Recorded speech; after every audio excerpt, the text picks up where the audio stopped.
Hello everyone, I'm George from Ireland. Here I am on Aldwych in London. There you see the sign Mamma Mia, and in that building on the first floor, that's where Sir Ivor Novello lived from about the time the First World War broke out right to his death in 1953. So Ivor Novello was a celebrated composer, librettist, actor and singer of the early 20th century. He was born in Cardiff in 1893. His father was a rent collector, his mother was a singing teacher, so most of his families were amateur musicians, and he showed early promise because of his mellifluous voice and all the rest of it. Certainly had a musical ear. I'm not sure if he played many instruments actually, although he did play the piano certainly, because he taught the piano. There you can probably see the blue plaque beside the tree. So that's where he lived. Anyway, he had a few siblings. They were lower middle class family, you'd probably say.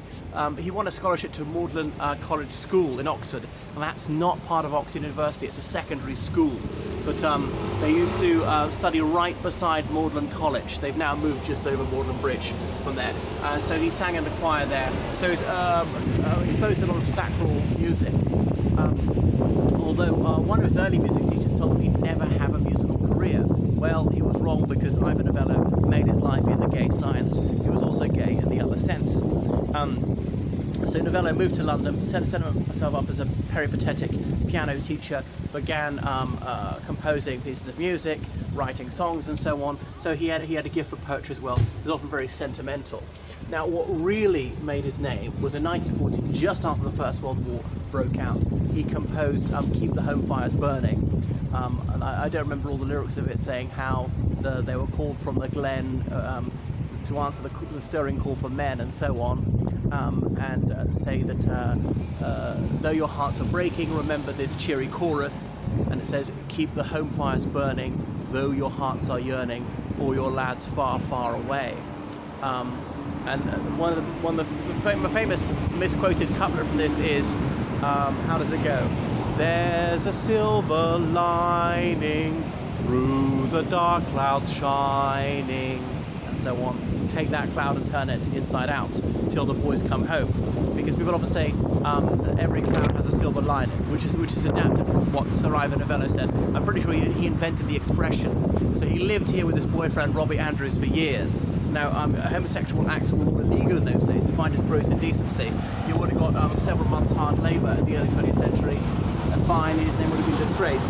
But it was tolerated in theatrical circles, so the police were not going to be breaking down his door trying to catch him, and he couldn't get cottaging or anything like that.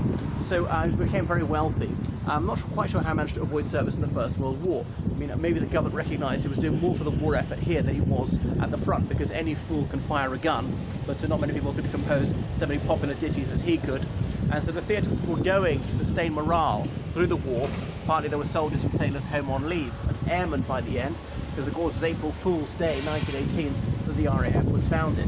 So then, what about Novello? Yeah, he wrote a number of plays, or musical plays in the 1920s. He acted in some films. He was sometimes a leading man. He played the title role of Bonnie Prince Charlie in 1923, a silent film, and on and on. So he was acting right up until the Second World War broke out, and helping with government propaganda to sustain morale during the war as well. Had other hits after the war, like Gay's the Word, and that was about the 1951, about the last time gay was used in the sense of cheerful.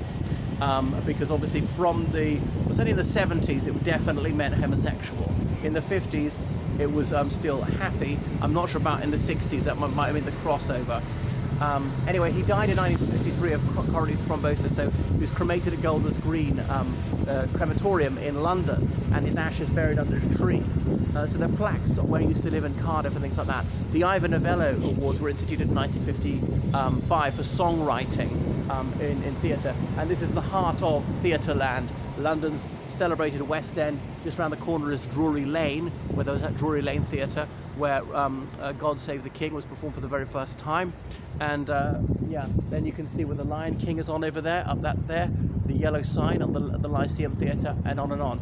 So this is really the heartland of the performing arts in the United Kingdom, in the world indeed. I mean, until Hollywood came along. Anything else to say about Sir Ivor Novello? Really, that's him. Okay, toodaloo.